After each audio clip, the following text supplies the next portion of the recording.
हाय, मैं हूँ जूल्स। अपनी कुर्सी की पेटी बांध दीजिए क्योंकि मेरी स्टोरी वाइल्ड है। पर आगे बढ़ने से पहले लाइक और सब्सक्राइब करें क्योंकि MSC एक लकी विनर को देगा $10,000। क्रेजी है ना? सबको बताना मत भूलना। मेरे दादाजी जूतों की फैक्ट्री के मालिक थे, तो हम काफी अमीर थे। वो अब हमारे साथ नहीं है, पर डैड कहते हैं कि वो बहुत अच्छे आदमी थे और हमारे पास जो है सब उनकी देन है। हमारे पास दुनिया की सारी लग्जरीज थी, पर बचपन से मॉम और डैड ने मुझे बिगड़ने नहीं दिया। अब खुद की क्या तारीफ करूं, मैं काफी अच्छी हूं। मैं हमेशा लोगों की मदद करती थी, टीचर्स की इज्जत करती थी और अपने प्राइवेट जेट में नहीं जाती थी कार्बन फुटप्रिंट कम करने के लिए। मेरे पेरेंट्स को मुझ पर नाज था, जिंदगी अच्छी थी। पर जब मैं 17 साल की हुई, हमारी क्लास में आई अमेंडा यहाँ पर स्कॉलरशिप पर आई थी। इसका मतलब था कि वो बहुत इंटेलिजेंट थी और काफी गरीब भी थी, और इस वजह से स्कूल के बाकी बच्चे उसे तंग करते थे। उसके कपड़े और उसके लुक्स का मजाक उड़ाते, पर अमेंडा को फर्क नहीं पड़ता। वो तो बस मेहनत करके हमेशा क्लास में फर्स्ट आती थी, और लोग उसके बारे में क्या कहते हैं वो सुनती भी नहीं थी।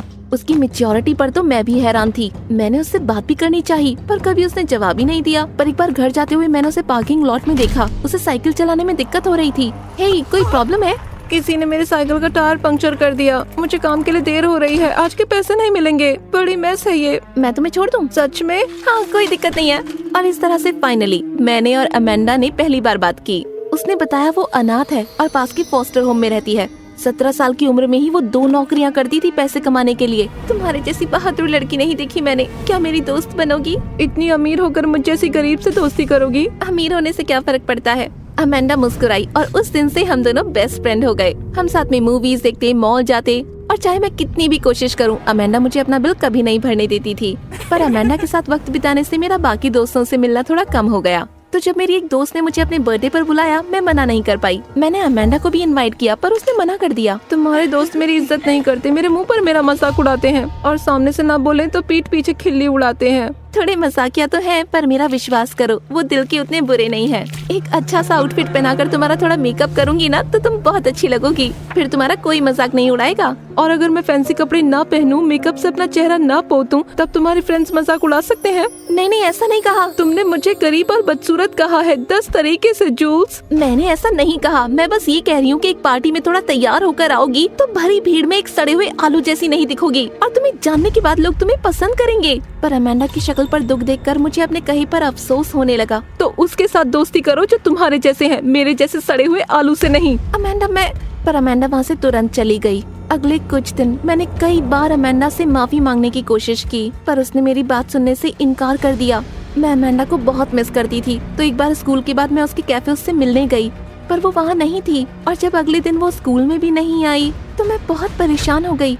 जब मैंने टीचर से पूछा तो उन्होंने बताया कि एक दिन अमेंडा का स्कूल आते वक्त एक कार से एक्सीडेंट हो गया था। मैं घबरा गई, तुरंत भागी हॉस्पिटल उससे मिलने के लिए। देखा उसके पास एक औरत बैठी है जो अमेंडा की फॉस्टर मॉम थी। उन्होंने बताया कि टूटी हुई हड्डियां और कंकशन के अलावा कुछ नहीं हुआ है, वो जल्द ठीक हो जाएगी। ये तो अच्छा है। वैसे मैं जूल्स हूँ। ओह, अमेंडा ने तुम्हारे बारे में बताया था। हैरान थी कि उसने एक दोस्त बना ली, क्योंकि 2 बार ऐसा हुआ था कि अमेंडा का अडॉप्शन होने वाला था। उसकी उम्मीदें बढ़ गईं, लेकिन ऐसा हुआ नहीं। शायद वो किसी से करीबी बढ़ाने से डरती है। उसकी कोई रिश्तेदार भी नहीं है। उसने ढूंढने की कोशिश की, पर उसे कोई मिला नहीं। शायद तुम उसकी कोई मदद कर सको। तुम्हारे परिवार की तो बहुत पहुँच है ना, उसका सपना पूरा हो जाएगा।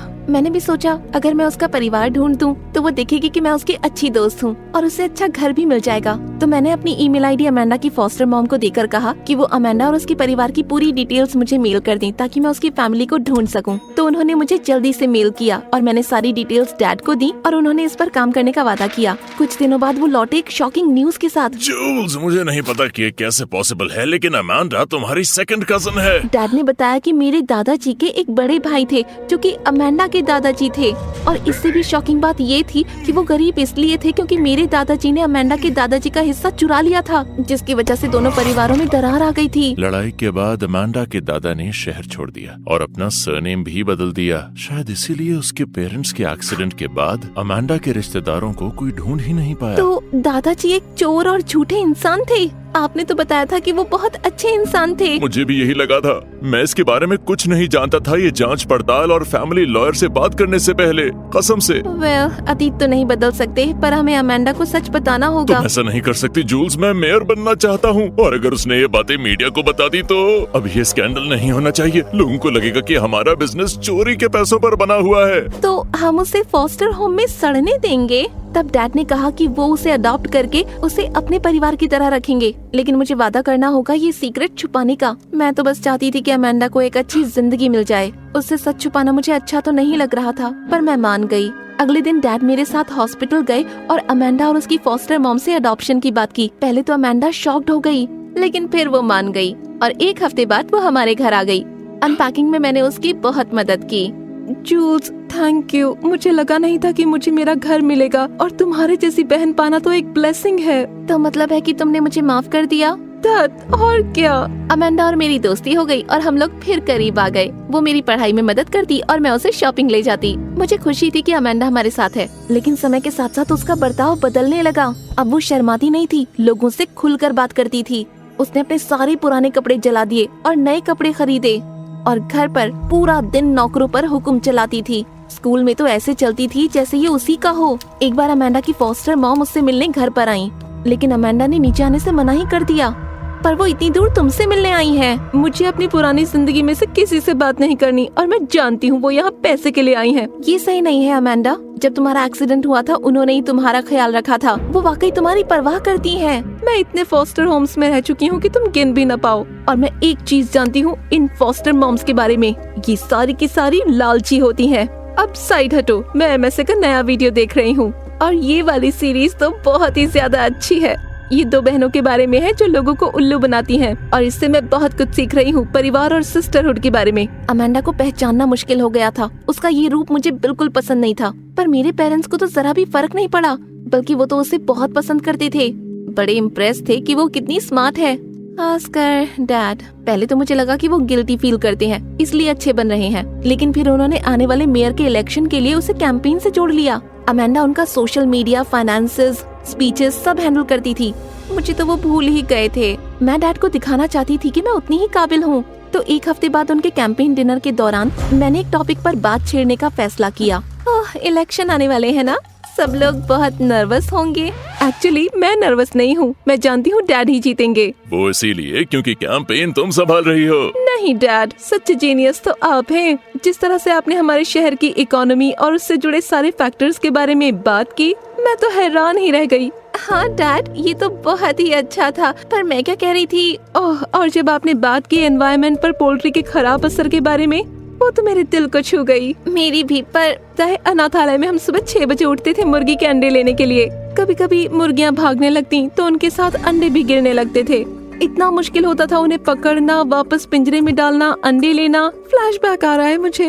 ये तो बहुत बुरा हुआ, पर 1 मिनट के लिए तुम चुप रहोगी ताकि मैं कुछ बोल पाऊँ? जूल्स, ये क्या हो गया है तुम्हें? तुम्हें दिख नहीं रहा कि अमेंडा रो रही है? और आपको नहीं दिख रहा है कि मैं कुछ बोलने की कोशिश कर रही हूँ और ये बीच में अपनी कहानी सुना रही है, जिसका कोई सेंस भी नहीं बनता है। बाय द वे, तुम्हें क्या पता, तुम वहाँ नहीं थी। इसके पहले कि मैं कुछ कहती, अमेंडा अपने कमरे में भाग गई और डैड उसके पीछे पीछे गए, और सारे मेहमानों को लग रहा था कि मैंने ही कुछ गलत बोल दिया। उसके बाद अमेंडा और मैंने बात ही नहीं की। समय के साथ हम में दूरी बढ़ती ही गई। मैं घर से दूर रहने लगी, अपने पुराने दोस्तों से मिली, स्कूल से छुट्टी मारी और पार्टियां करने लगी। लंबे समय के बाद लग रहा था कि लोग मुझे भी चाहते हैं, पर जल्दी मेरी पढ़ाई पर असर पड़ने लगा, और जब मैं कुछ टेस्ट्स में फेल हो गई तो डैड को बहुत गुस्सा आया। यकीन नहीं होता तुम फेल हो गई। अमेंडा को देखो, इतनी गरीबी में पली है फिर भी इतनी स्मार्ट है। तुम उसके जैसी क्यों नहीं बन सकती? क्योंकि मैं वो नहीं हूँ डैड। मुझे पता है कि आप गिल्टी फील करते हैं क्योंकि दादाजी ने उसकी दादाजी से उसकी प्रॉपर्टी का हिस्सा छीना। आप ज्यादा ही भरपाई कर रहे हो, संभालो अपने आप को। समझ नहीं आता तुम्हें हो क्या गया है? तुम्हारा बाहर जाना बंद। मैं और बहस करना चाहती थी, पर डैड का फोन बजा और वो चले गए। मैं अपने कमरे में गुस्से से चल रही थी कि तभी मेरे दोस्त का फोन आया पार्टी के लिए। डिनर के बाद मैंने चुपके से जाने का सोचा, पर उस रात जब मैं वापस आई तो मैंने कमरे में देखा अमेंडा मेरा वेट कर रही थी। आ गई तुम। ओह माय गॉड, तुमने मुझे डरा दिया। यहाँ क्या कर रही हो? तुम्हारा इंतजार और क्या। तो पार्टी कैसी थी? उम्मीद है मजा आया होगा, क्योंकि इसके बाद तो तुम बाहर नहीं जाओगी और मॉम डैड को तुम्हारी हरकत का पता चला तो वो तुम्हें घर से निकलने भी नहीं देंगे। तुम्हें नहीं लगता ये थोड़ा ज्यादा हो गया है? जानती हो ना कि इस परिवार का तुम असली हिस्सा नहीं हो। मेरे माँ बाप को तुम्हारे लिए बुरा लगा, इसलिए उन्होंने तुम्हें गोद ले लिया। फिर मुझे ऐसा क्यों लगता है कि तुम्हारे डैड के साथ मेरा कोई कनेक्शन है? एक्चुअली वो मेरे डैड जैसे लगते हैं। मैंने उनकी एक ही फोटो देखी है और इनकी शक्ल उनसे हूबहू मिलती है। उसके चेहरे का एक्सप्रेशन बहुत ही अजीब था। शायद कोइंसिडेंस होगा। तुम्हें यकीन है इस बात का? हाँ और क्या। अमेंडा बिना कुछ बोले वहाँ से चली गई। पता नहीं क्यों मेरे दिल में बेचैनी सी हो गई। पूरी रात मैं सो नहीं पाई। अगली सुबह जब मैं उठी तो अमेंडा जा चुकी थी। उसका कमरा खाली था, कपड़ों की अलमारी भी। ऐसा लग रहा था कि वो यहाँ कभी रही ही नहीं। मैंने तुरंत उसे कॉल किया, पर कॉल वॉइस मेल पर गया। मैंने डैड को कॉल किया, पर उन्हें भी नहीं पता था। पूरे हफ्ते हमने अमेंडा को हर जगह ढूंढा।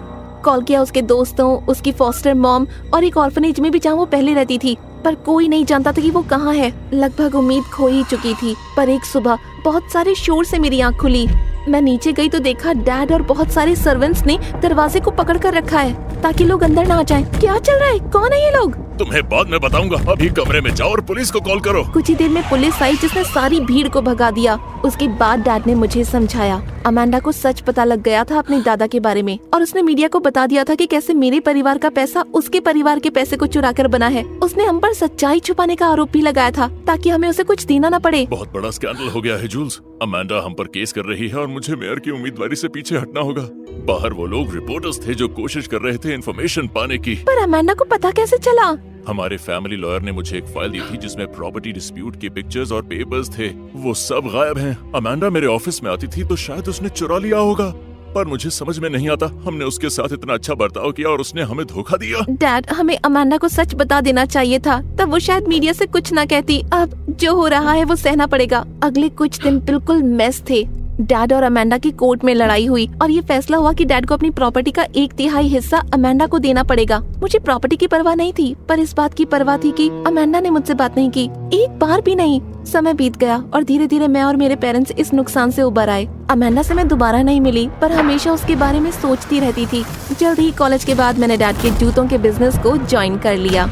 छुट्टियों में मैं बोरा बोरा गई थी तो एक जानी पहचानी आवाज सुनाई दी। मैं जानती थी तुम्हें बीच पसंद है। अमेंडा, तुम यहाँ क्या कर रही हो? कैसी हो? याद है तुम्हें उल्लू बनाने वाली बहनों का MSA वीडियो दिखाया था? वही देखकर मैं इस जगह पर आई और यहाँ से मुझे प्यार हो गया। तो मैंने यहाँ सुशी का छोटा सा रेस्टोरेंट खोला है और यहाँ जिंदगी अच्छी है। जानकर खुशी हुई। सुनो, पता नहीं क्या कहूँ या क्या कहकर तुमसे माफी मांगू, पर मुझे दुख है कि चीजें इतनी बिगड़ी। मुझे भी माफ कर दो। मैं खुश थी कि मुझे गोद लिया गया है, मुझे अटेंशन मिल रही है, पर मेरे ही रिश्तेदारों ने मुझसे झूठ कहा तो मुझे दुख हुआ। तुम तो मेरी दोस्त भी थी। मैंने झूठ बोला अपने डैड को बचाने के लिए, पर ये गलत था। हमारे परिवार ने तुम्हारे साथ जो किया वो गलत था, पर तुम मेरी रिश्तेदार हो। मैं तुम्हें अपनी जिंदगी में चाहती हूँ। हाँ, मुझे भी अच्छा लगेगा।